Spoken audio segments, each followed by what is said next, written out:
Hello guys, ngayong araw ay magluluto tayo ng Bicol Express. Nagluto na ako ng pork. Palulutungin muna natin ito bago natin ilagay ang mga ingredients. Ayan guys, luto na ang pork. Malutong na. Pwede na natin ilagay ang sibuyas. Sibuyas at bawang.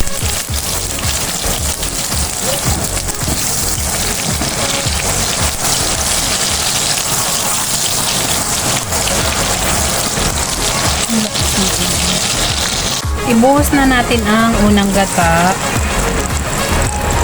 Siyempre hindi natin isasama yung dumi. Isunod na natin ang sitaw. Hinugasan ko na yan. Lagyan natin ng seasonings. Isunod na rin natin ang asin. Tapos haluin natin. Para mag-combine ang pork at saka yung gulay. Takpan natin at hintayin natin na lumambot yung sitaw.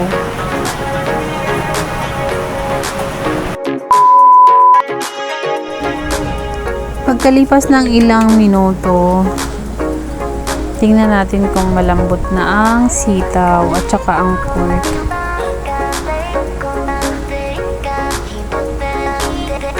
Pwede na natin ilagay ang pangalawang gata. Ayan, ibuhos na natin at huwag isama ang itim-itim na galing sa niyog.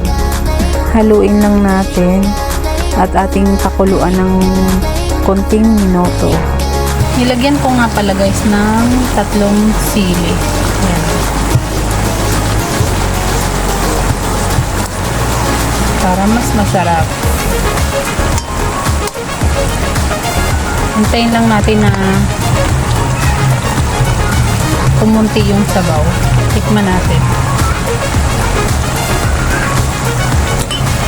Sakto na yung lasa.